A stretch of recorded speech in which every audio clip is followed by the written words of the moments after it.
Assalamualaikum warahmatullahi wabarakatuh.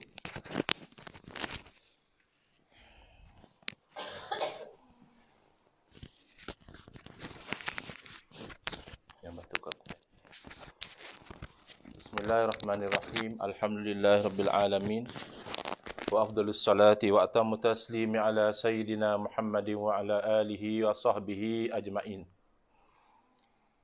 Rabbi shrah li sadri wa yassir li amri wahlul 'uqdatam min lisani yafqahu qawli.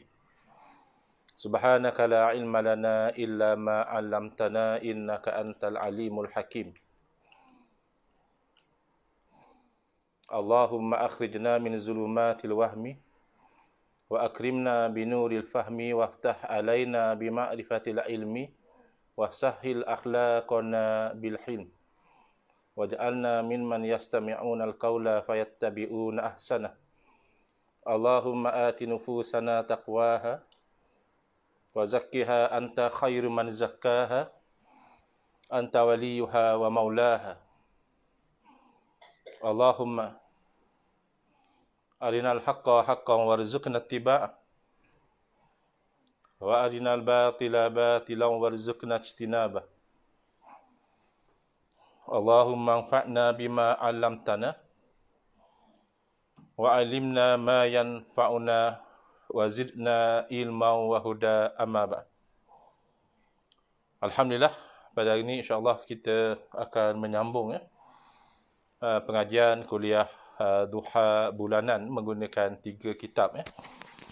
Sekejap saya cek sekejap live.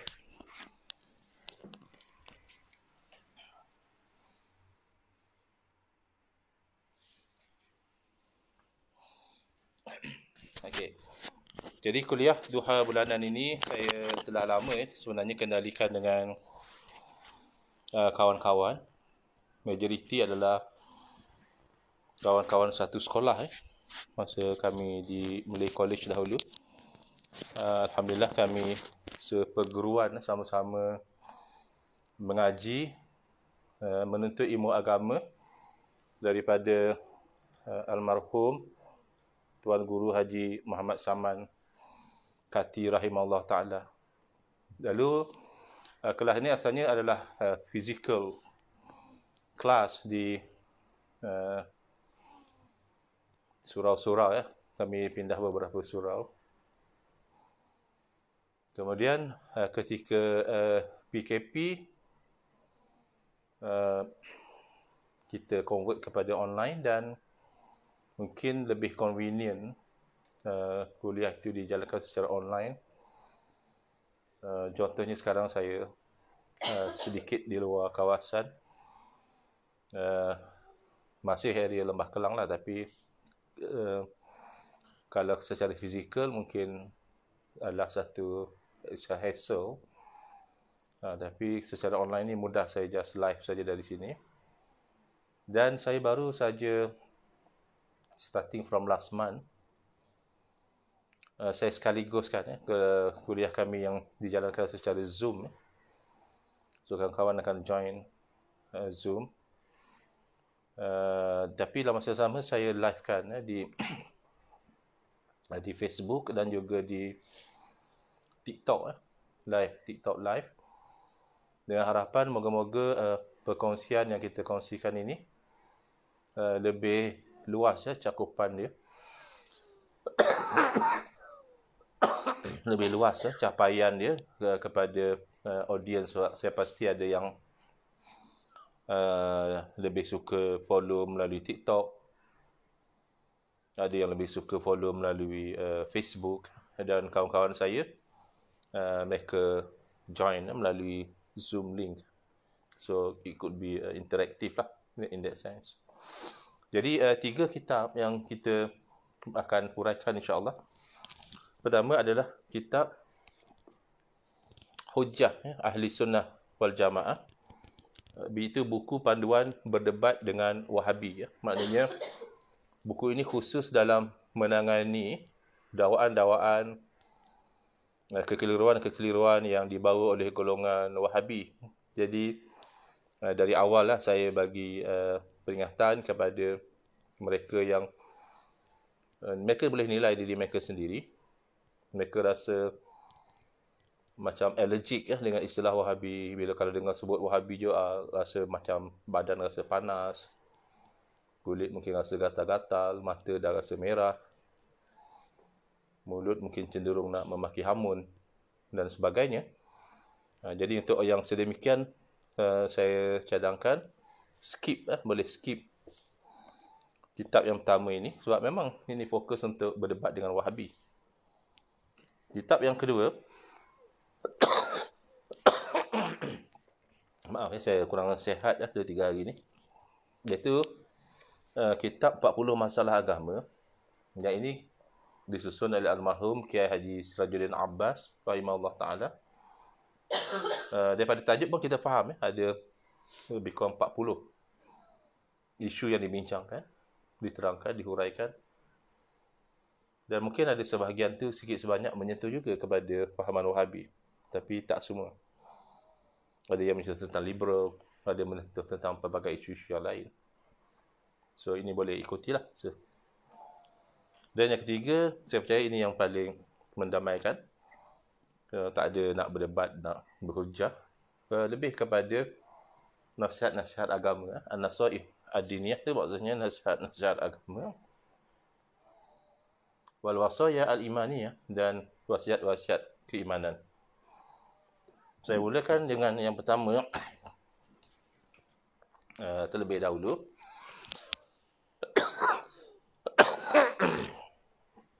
Iaitu buku panduan berdebat dengan Wahabi. Kita dah sampai ke muka surat 108. Dah masuk tentang isu ijtihad dan taklid. Jadi ini penting kerana golongan Wahabi ni dia menslogankan berpegang pada Al-Quran dan Sunnah, which is betul lah. Tak ada masalah lah umat Islam kalau diajak berpegang pada Al-Quran dan Sunnah, itu sepakat. Tapi the practical implementation of the slogan ada kalanya membawa kepada membuka pintu ijtihad. Maksud ijtihad di sini dia akan diterangkan nanti. Tapi dia buka kepada orang yang tidak layak. Dan lebih parah lagi, taklid. Dia mengharamkan taklid bukan pada tempat dia. Taklid ni memang ada yang haram. Tetapi tak semua taklid itu haram. Ada tempat-tempat yang haram, ada tempat-tempat yang wajib taklid. Jadi ini tujuan barangkali dimasukkan dalam kitab ini, supaya bila golongan Wahabi salah implement konsep ijtihad dan taklid ini, kita faham dan kita dapat mengelakkan diri kita dari keliru dengan permainan kata-kata mereka. Di muka 108, ijtihad dan taklid. Maksud ijtihad ialah mengeluarkan, yakni menggali hukum bagi permasalahan yang tidak terdapat nas yang soreh. Nas ni maknanya di sini merujuk pada dalil Quran dan hadis yang soreh, maknanya yang jelas. Kerana kalau ada nas yang soreh, dalil-dalil yang jelas, tak perlu lagi kepada ijtihad. Terus diambil kefahaman itu daripada Quran dan Sunnah. Tetapi kalau tidak ada nas, seumpama perkara-perkara yang baru berlaku di zaman kita, tidak berlaku di zaman Nabi sallallahu alaihi wasallam, ataupun ada nas, tapi nasnya itu tidak soreh, tidak jelas, ada pelbagai kemungkinan, maka yang seumpama itu perlu kepada ijtihad, perlu kepada mengeluarkan usaha untuk menggali hukum yang mana akan menjelaskan tentang masalah tersebut. Ini hukumnya wajib misalnya, ini hukumnya haram misalnya. Melalui jalan ijtihad. Jadi ijtihad ini adalah usaha menggali kefahaman hukum daripada dalil-dalil. Boleh jadi Quran, Sunnah, itu yang dalil yang utamanya. Boleh jadi merujuk kepada ijma', kesepakatan para ulama'. Boleh jadi menggunakan teknik kias, melakukan analogi antara dua perkara yang sama. Dan seterusnya, banyak sumber-sumber hukum yang lain. Jadi itu ijtihad, kita dah boleh gambarkan. satu usaha, satu effort. Perkara ijtihad itu menunjukkan satu kesungguhan dalam berusaha. Kalau dari segi bahasanya, mujtahid itu orang yang bersungguh-sungguh melakukan satu pekerjaan. Maka ijtihad di sini adalah mengeluarkan atau menggali hukum bagi permasalahan yang tidak terdapat nas yang soreh. Sama ada tidak ada nas langsung tentang misalnya perkara-perkara moden di zaman kita, ya. Pembedahan, pindah organ misalnya, derma darah misalnya, derma organ, transaksi menggunakan e-wallet misalnya, itu memang tak ada nas yang menceritakan tentang perkara-perkara ini, ataupun ada nas tapi tidak soreh. Ini perlu pada ijtihad. Adapun mujtahid, ini fa'il, orang yang melakukan perbuatan ijtihad ialah orang yang memiliki keahlian atau kepakaran. Maknanya memang Quran dan hadis itu adalah sumber hukum, tetapi sebagaimana kita lihat dalam kehidupan kita, untuk pergi kepada sumber ni biasanya adalah pakar. Emas sumber kekayaan, tapi orang yang nak emas bukan semua jadi pelombok emas. Hanya yang ada kepakaran melombok emas saja yang melombok emas. Orang lain dia hanya dapatkan emas yang telah diproses.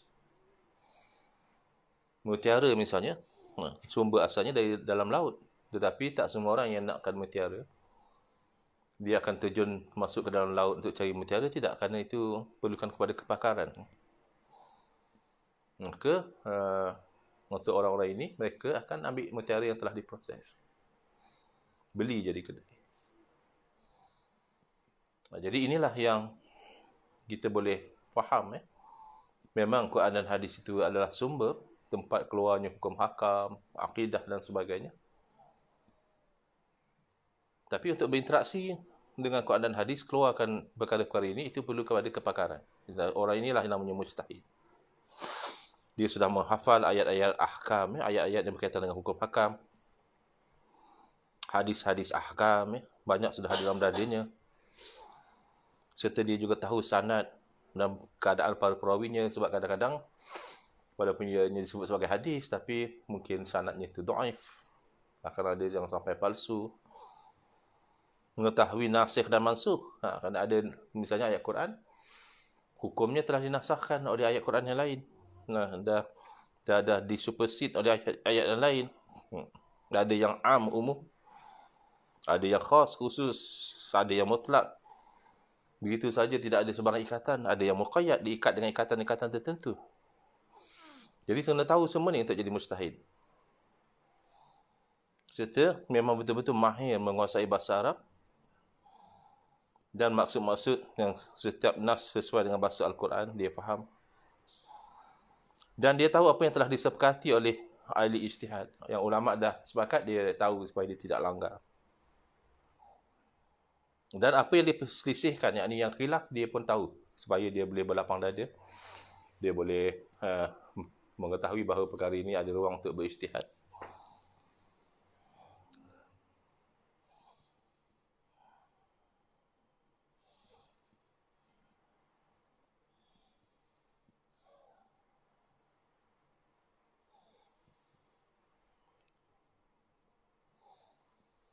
Kerana jika dia tidak mengetahui hal ini, iaitu ijma' dan juga khilaf, dibimbangi dia nanti buat fatwa-fatwa yang menyalahi ijma', yang mana ini tidak dibenarkan.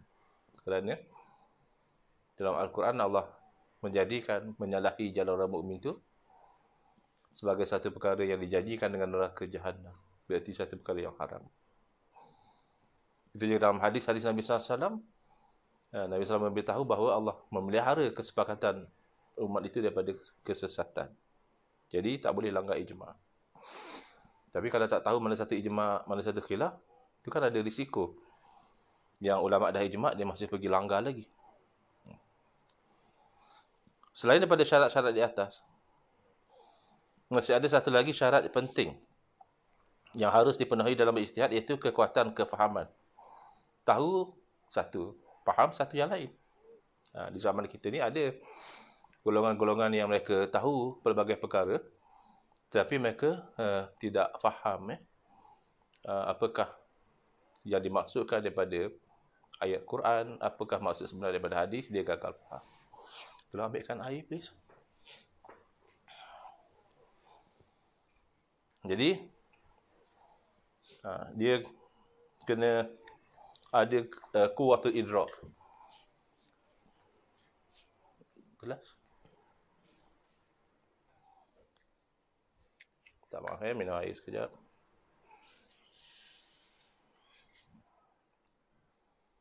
Saya batuk beberapa hari ni, agak batuk.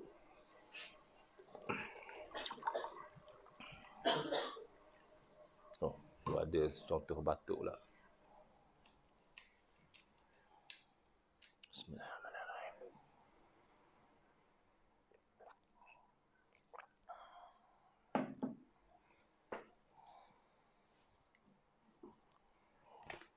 Dipanggil kuwatul idrak sebab contoh sejak dari zaman dahulu lagi,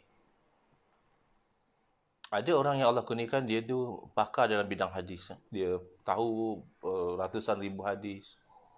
Bukan tahu, bahkan dia hafal dalam dada dia. Dan dia tahu perawi-perawi hadis. Dan dia tahu status perawi hadis tu bagaimana orangnya. Adakah nanti hadisnya akan jadi sahih atau jadi dhaif, dia tahu. Tetapi dia tidak ada kekuatan untuk memahami hukum hakam daripada hadis. Mereka ini golongan muhaddisin tapi bukan fuqaha. Bukan orang yang faqih boleh mengeluarkan hukum hakam.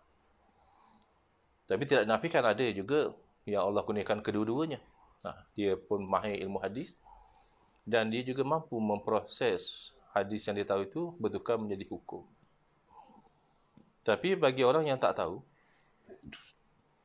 atau tidak ada kuwatul idrak, ini dia fokus kepada bidang dia.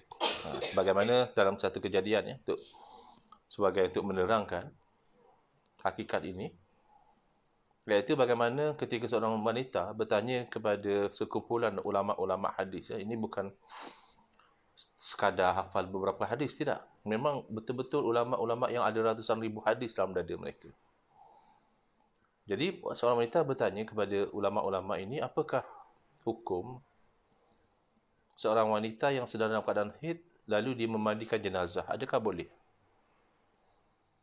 Jadi walaupun para ulama ini adalah ulama besar dalam ilmu hadis, tapi oleh kerana kuwatul idrak, kemahiran untuk keluarkan kefahaman daripada hadis itu tidak ada pada mereka, maka menasihatkan wanita tadi supaya bertanya kepada orang lain, iaitu seorang ahli fiqh, ahli hukum, al-Imam Abu Sur rahimahullah ta'ala.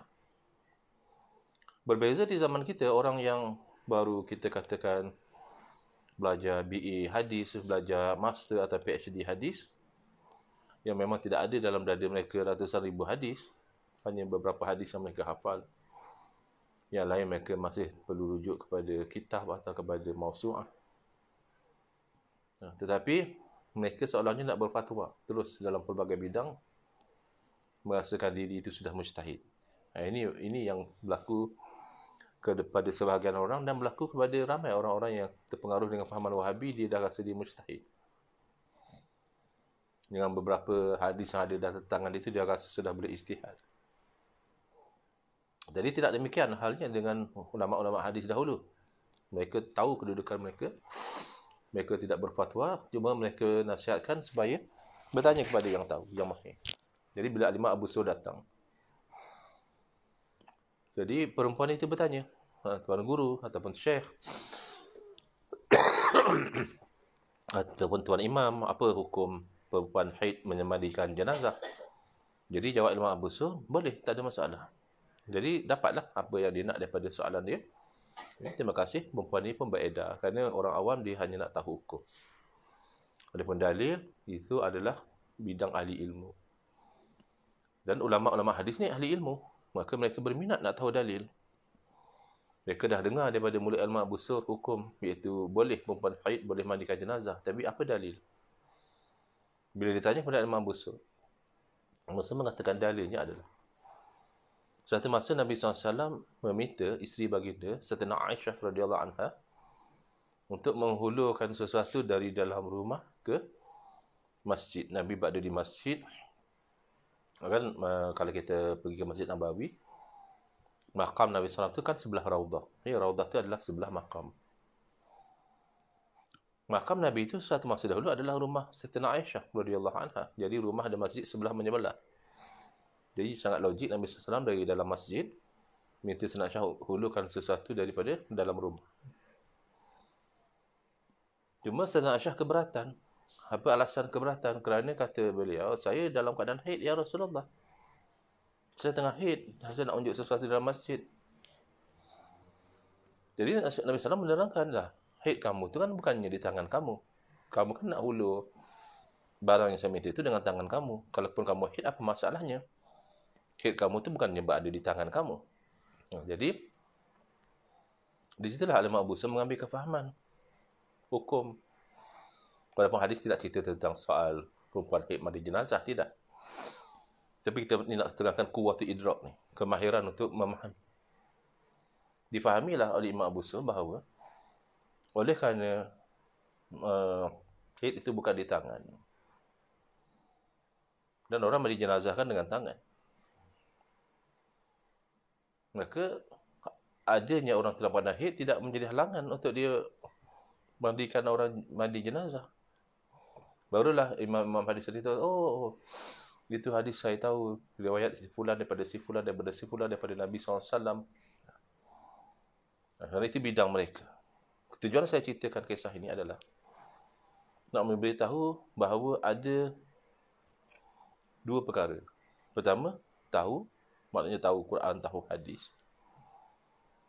Yang kedua, kebolehan untuk mengeluarkan kefahaman-kefahaman tertentu dari apa yang kita tahu. Dan itu tidak ada pada semua orang. Hanya ada pada golongan yang mujtahid, yang digelar juga sebagai fuqaha. Sebab itulah sebahagian ulama membandingkan. Ahli hadis kata mereka seperti Soidali, farmasis, ahli farmasi. Mereka mahir tentang ubat-ubatan. Tapi orang ni sakit apa untuk dirawat dengan ubat yang mana, itu adalah kerja para doktor, al-atibba. Dan ini adalah fuqaha.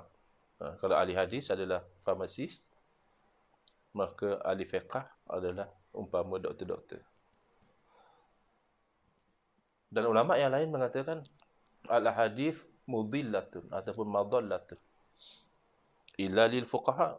Hadis itu boleh menjadi sesuatu yang menyesatkan, atau tempat boleh berlakunya kesesatan, kecuali kepada orang-orang yang fuqaha, orang yang pandai memahami makna sebenar daripada hadis. Bukan salah hadis.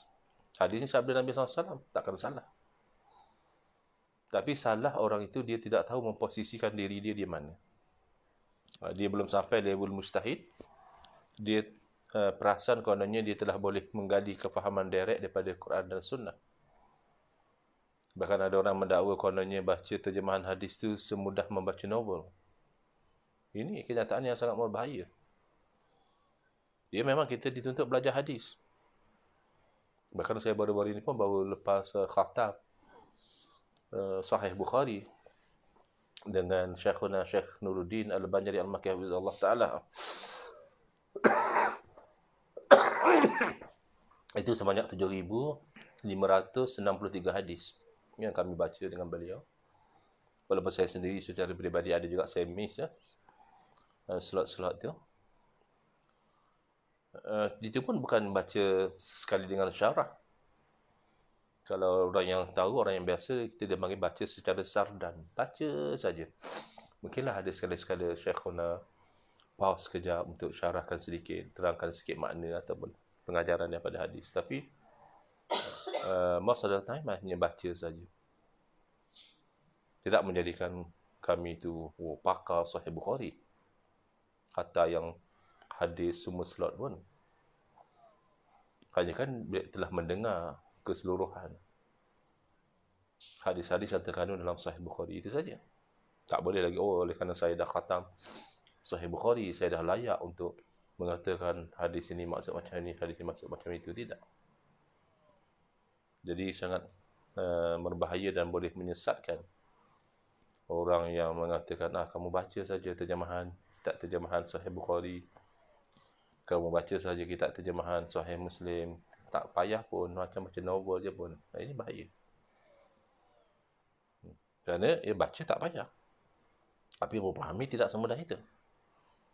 So itulah Al-Imam Ibn Wahab mengatakan, laula an qadani Allahu bimalikin walaith bisa'din walaith bin Sa'din la dhalaltu.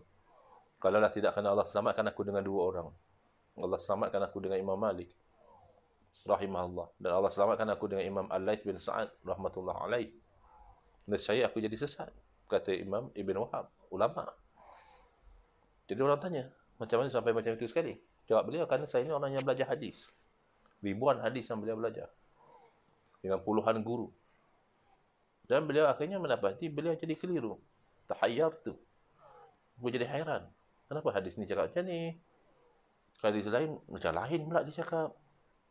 Mana satu ni yang betul? Takkan mana satu yang betul? Dua-dua daripada Nabi SAW. Jadi timbul kehairanan dalam fikiran beliau. Lalu beliau bertanya kepada dua orang imam tadi, imam yang ahli fiqh tadi, Imam Malik dan Imam Laits, dan kedua-duanya menerangkan, khuz haza, wada' haza. Kamu ambil hadis ni, tempatnya di sini. Yang ni kamu tinggalkan kerana itu bukan maksudnya. Begini maksud sebenarnya. Jadi hati-hati. Golongan Wahabi suka mereka ni simplistik melulu. Baguslah mereka menyuruh orang untuk belajar hadis, itu bagus. Kita pun macam kami ada lagi, nanti akan ada lagi program nak khatam kitab Sahih Muslim. Ini semua hadis. Bahkan niat daripada Syekhuna Syekh Nuruddin Al-Banjari Al-Makki Hafizahullah Ta'ala nak khatam Kutubus Sittah, Sunan Sittah, 6 kitab, campur dengan Al-Muwatta Imam Malik rahmatullah alaih, jadi 7 kitab yang diplan untuk dikhatam. Maksudnya kita tak ada masalah untuk pergi kepada belajar hadis, dengar hadis, syarah hadis dan sebagainya.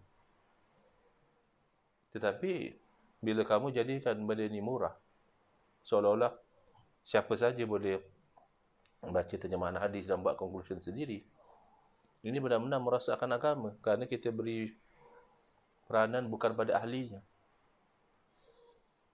Boleh kita orang Islam untuk dengar hadis, dengar kuliah hadis, dengar syarahan hadis, belajar kefahaman daripada hadis, itu bagus. Tetapi untuk satu orang tu membaca terjemahan hadis lalu merasakan sudah faham semuanya, itu sangat bahaya. Ini perosak agama, tapi dengan bahasa yang seolah-olahnya menyeru orang kepada sunnah. Kemudian disyaratkan juga memiliki sifat adil, iaitu tidak melakukan dosa-dosa besar dan tidak membiasakan diri melakukan dosa-dosa kecil. Jadi, yang ini pun payah sebenarnya zaman kita ni. Siapakah di kalangan kita ni yang berani merasakan diri dia sudah adil, sedangkan kita masih lagi melakukan dosa-dosa yang pelbagai. Manakala muqallid, atau orang yang dia ada grup, satu grup mujtahid, orang yang boleh ijtihad, satu grup lagi muqallid, orang yang melakukan taklid, artinya dia tak mampu ijtihad, iaitu mengikut pendapat para ulama mujtahid. Senang ceritanya, muqallid ni orang yang tak sampai level mujtahid.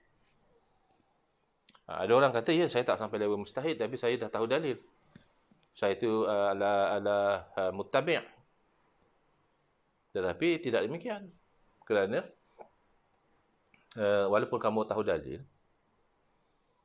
selagi mana kamu tidak sampai level mujtahid yang boleh interaksi direct dengan dalil, kamu masih wajib bertaklid.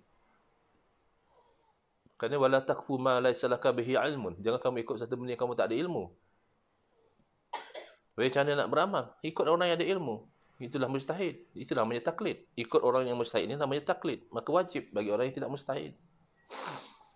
Jadi mereka yang mengharamkan taklid, dia tak menjelaskan bahawa taklid haram pertama dalam bab akidah. Bab akidah kena tahu dalil. Tak boleh misalnya satu orang, kamu percaya Allah ada? Ada, percaya. Apa dalil Allah ada? Tak, saya pun tak tahu. Ya, saya dengar orang cakap Allah ada, saya cakaplah Allah ada. Ada macam tu. Sebagian ulama kata tak sah iman macam tu. Kalau sah pun berdosa kerana meninggalkan kewajipan mengetahui dalil. Paling tidak dia kata, saya tahulah Allah ada. Alam ni ada. Takkan alam jadi sendiri. Paling-paling kurang lah. Dia tahu macam itu. Makanya dalam akidah diharamkan bertaklid. Tapi dalam fiqh dia terbahagi dua. Yang diharamkan bertaklid hanya untuk mujtahid. Kerana dia sudah mampu mengeluarkan hukum daripada Quran dan Sunnah. Dan apa hukum yang dikeluarkan itu bagi dia adalah kebenaran. Tiba-tiba dia tinggalkan kebenaran, dia ikut orang lain. Sebab itu jadi haram. Adapun yang bukan mujtahid, dia tak tahu apakah maksud sebenar daripada Quran dan hadis. Tapi dia nak beramal. Maka dia pergi kepada fatwa-fatwa orang yang tahu, iaitu para mujtahid. Namanya taklid. Antara dalil yang menunjukkan bahawa umat Islam terbahagi kepada dua kategori adalah hadis Nabi SAW. Nadarallahu mra'an sami'a maqalati fawa'aha fa'addaha kama sami'aha farubba muballighin la fiqha indahu. Rawahu Tirmizi wa Ibn Hibban rahmatullah alaihima. Nadarallahu mra'an, moga-moga Allah memberikan kemuliaan. Asalnya nadara ni mencerahkan wajah seseorang. Hanya memberi kebahagiaan, kemuliaan. Pada satu orang yang dia mendengar perkataan aku, lalu dia memeliharanya, dia hafal. Kemudian dia menyampaikan exactly sebagaimana dia dengar. Tak ada ubah-ubah, tak ada reka-reka. Kerana boleh jadi yang menyampaikan dia tidak faham.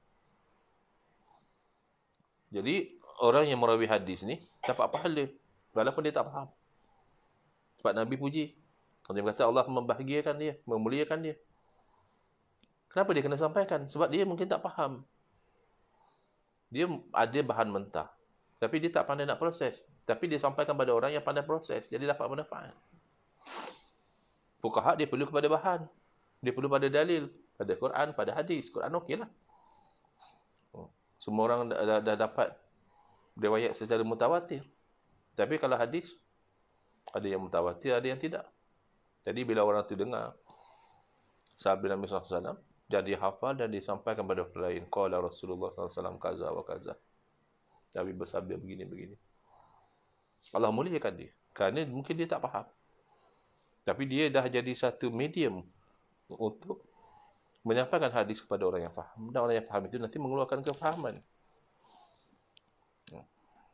Dan dalam riwayat lain, warubba muballighin au amin sami'in. Boleh jadi orang yang disampaikan kepada dia hadis tu, dia lebih faham daripada orang yang mendengar. Yang perawi hadis tu, dia hanya hafal hadis dan disampaikan. Tapi dia tak faham apa maksud hadis. Macam kes tadilah.